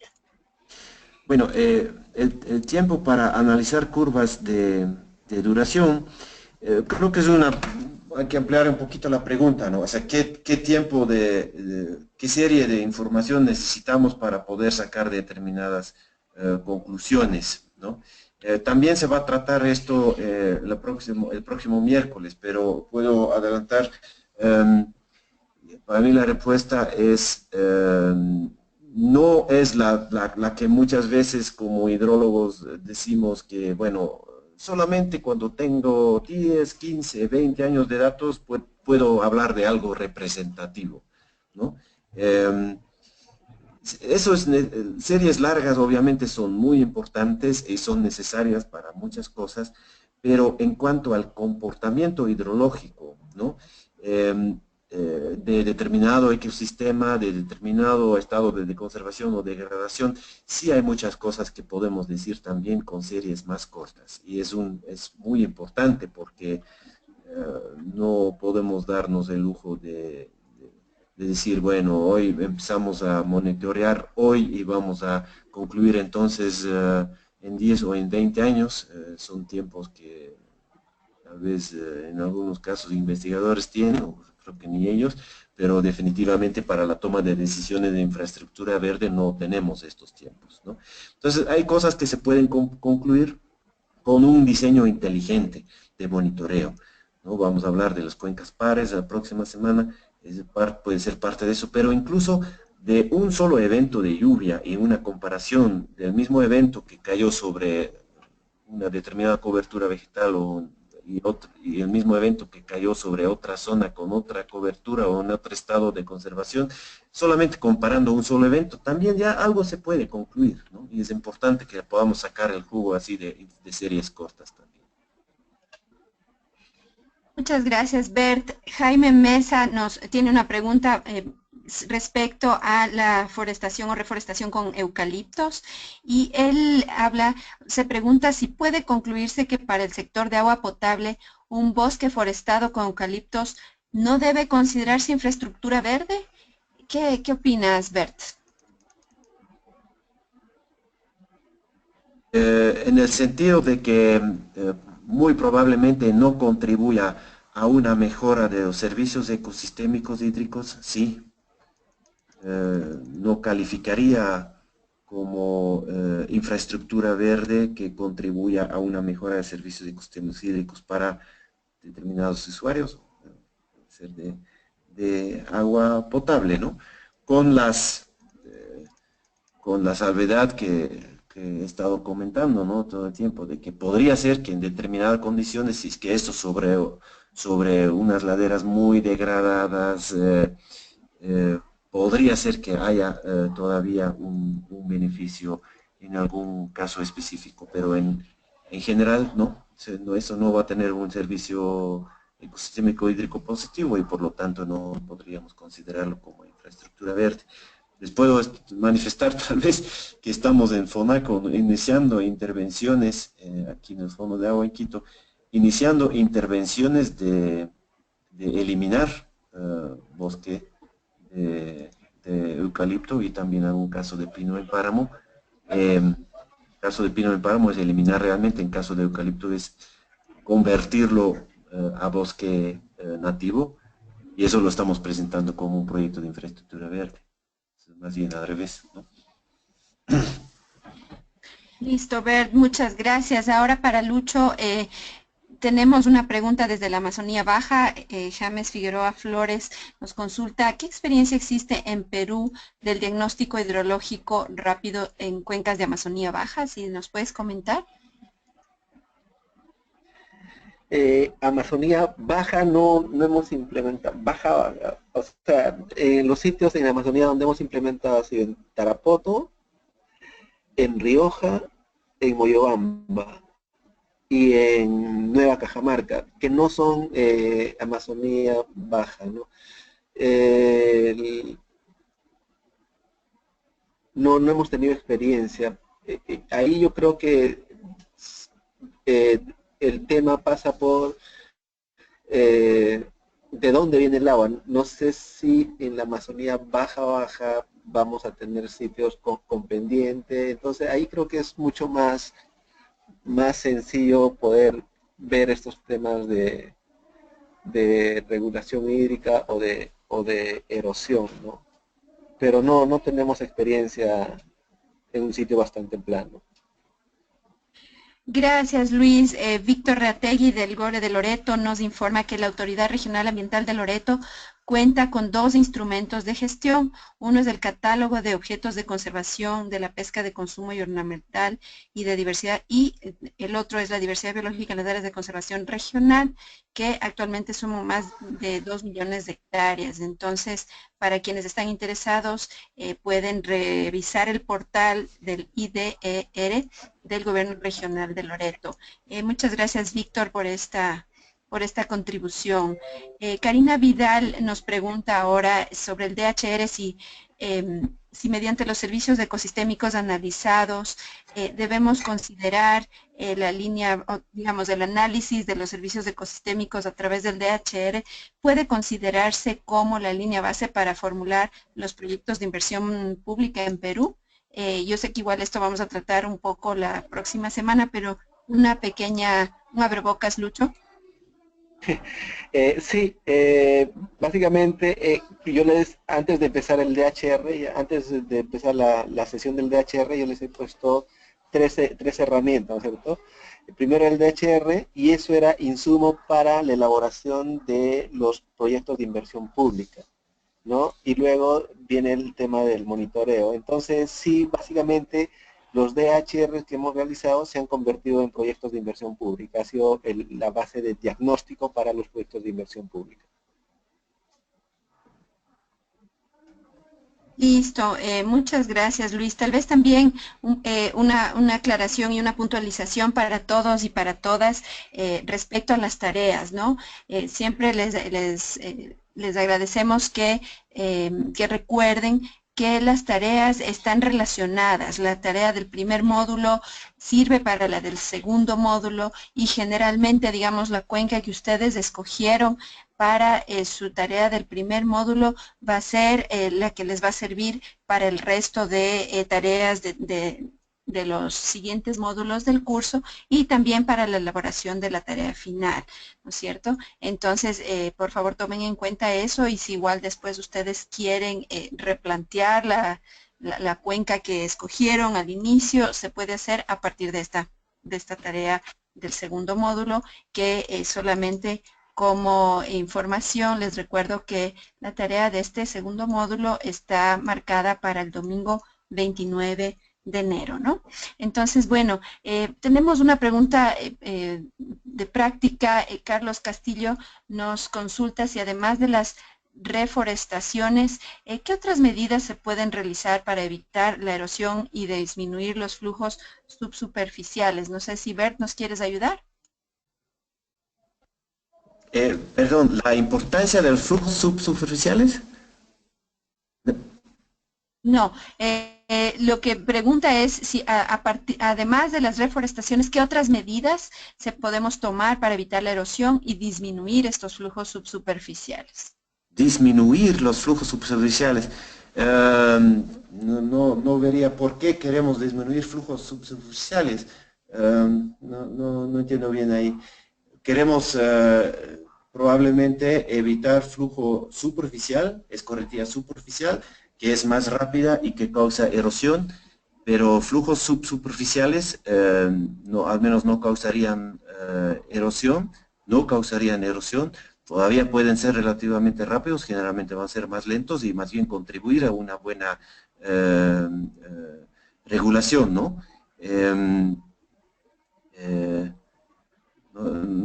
No sé, creo que hay una pequeña confusión ahí. Bueno, gracias por la aclaración. Yo creo que con esta puntualización nos va a servir para que los compañeros puedan profundizar sobre estos temas, ¿no?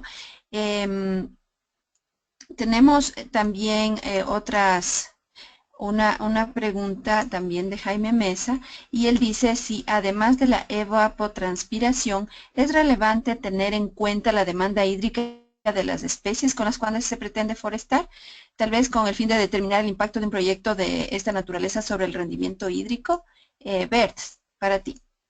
Viene a ser lo mismo, ¿no? La demanda hídrica de las especies o de cualquier vegetación es la evapotranspiración que usa esa vegetación, ¿no? Viene a ser lo mismo.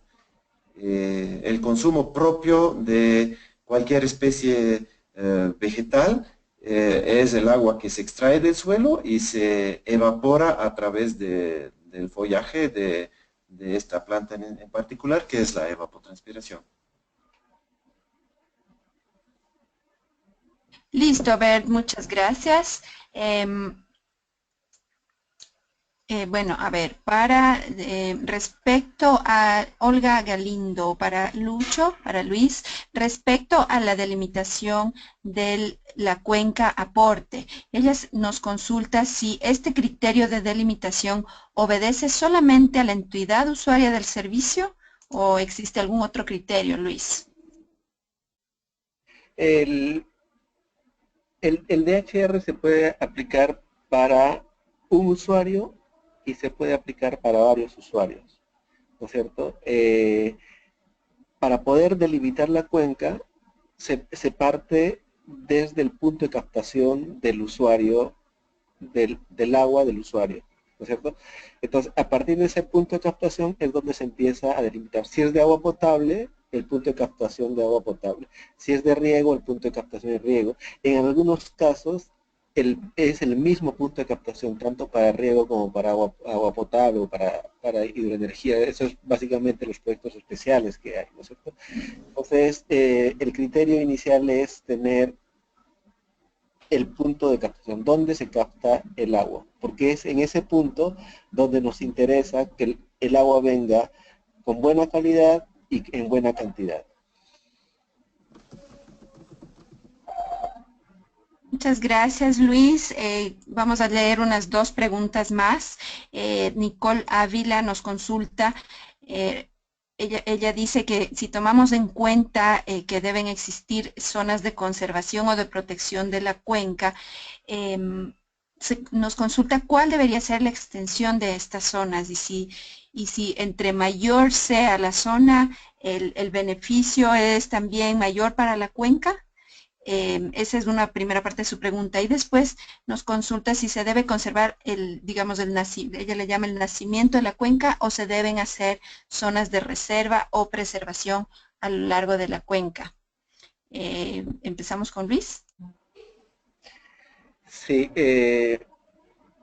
a ver, hay dos puntos que hay que tener en cuenta para ver que si conservo toda la cuenca, aguas arriba del punto de captación, o en qué sitio de la cuenca conservo, ¿no es cierto? Entonces yo decía, cuando ponía el ejemplo de las cuencas amazónicas, donde toda la cobertura es la misma, es árboles, es foresta, ¿no es cierto? Entonces, toda la cuenca, aguas arriba del punto de captación, contribuyen a la regulación y al rendimiento hídrico.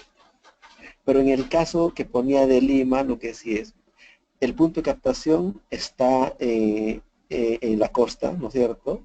Pero el ecosistema que está brindando el servicio de regulación hídrica está en la parte alta de la cuenca. Entonces, ese es mi otro criterio.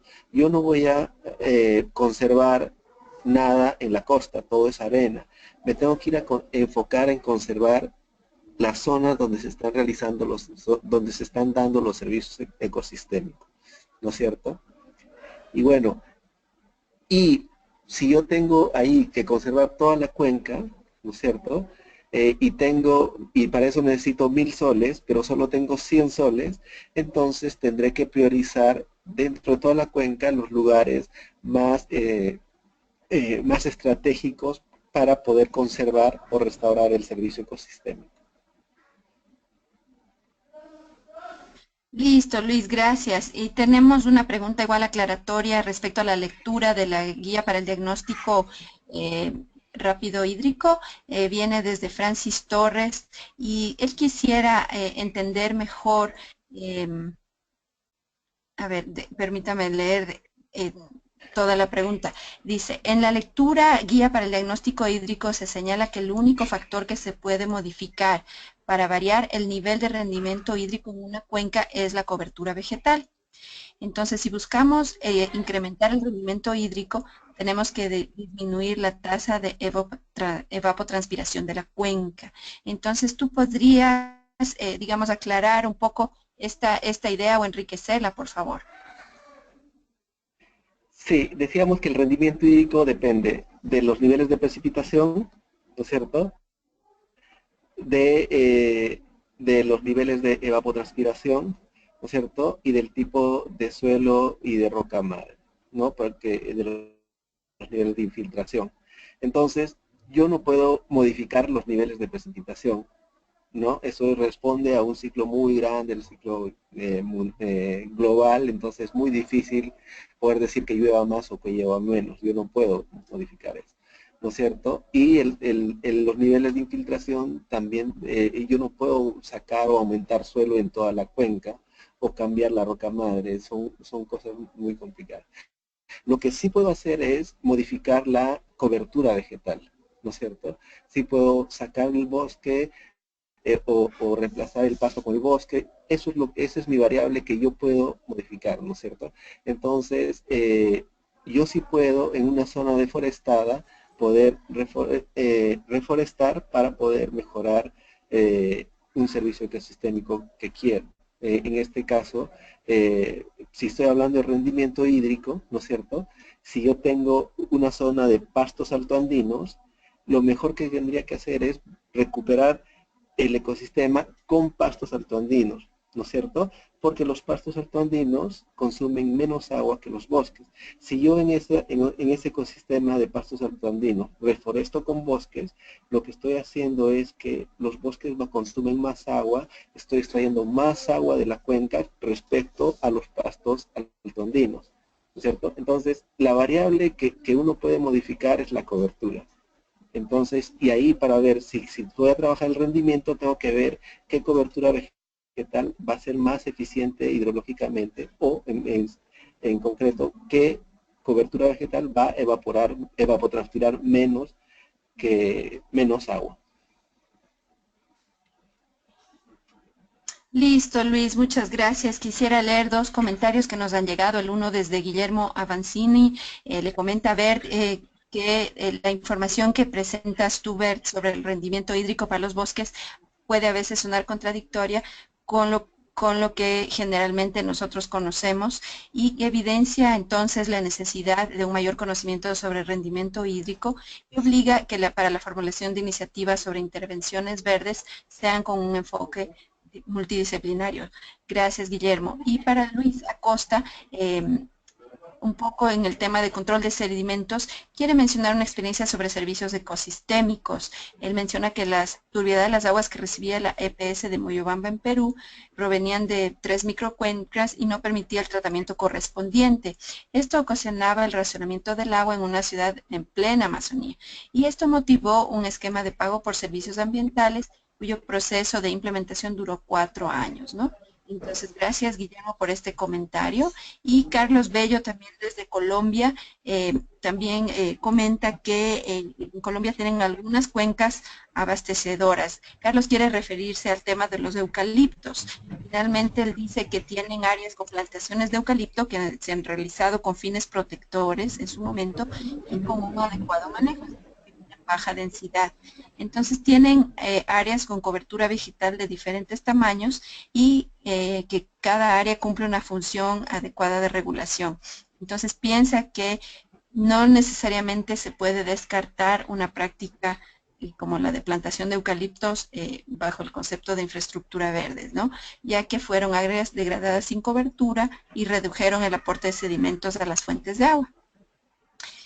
Y finalmente, una última pregunta que, bueno, es aclaratoria, es conceptual, es de Susana Saldaña y nos pregunta cuál es la diferencia entre restauración y recuperación. Entonces, por favor, Luis, si nos puedes ayudar.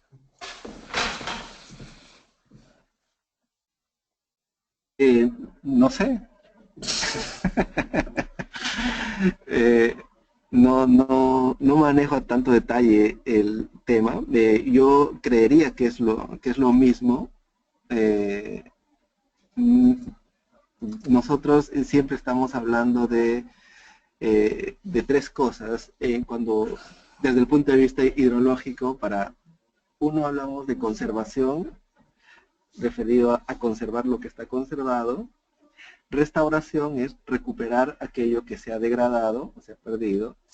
Y uso sostenible es hacer un uso que sea compatible con el ecosistema y del terreno, para hacer un uso compatible.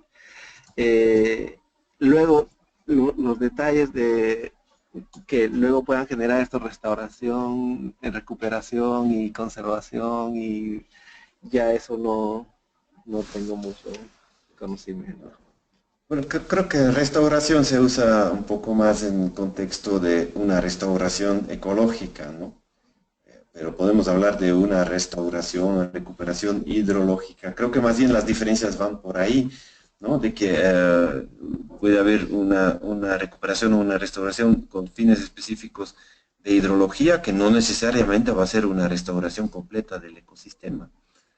¿no? De una restauración ecológica que quiere volver a crear hábitat para ciertas especies, por ejemplo, no necesariamente va a traducirse en las mismas prioridades de las que podamos tener desde el punto de vista hidrológico, ¿no? Creo que más bien por ahí están las diferencias. Muchas gracias, Bert. Este comentario es bastante aclarador. Bueno, siendo las 9 de la noche, agradecemos muchísimo a nuestros dos instructores, a Luis Acosta y a Bert de Viebre, por su participación en el webinar de hoy. Agradecemos también a todos ustedes que estuvieron aquí con nosotros. Si tienen dudas, preguntas que no quedaron resueltas, les agradecemos que nos las reenvíen a través de las plataformas para nosotros facilitar la discusión con los instructores. Les recuerdo que tenemos un siguiente webinar sobre en el marco de este segundo módulo sobre hidrología, el próximo miércoles a las 7 de la noche, hora de Quito, Lima y Bogotá. Bueno, buenas noches con todos y gracias por estar con nosotros el día de hoy. Hasta luego.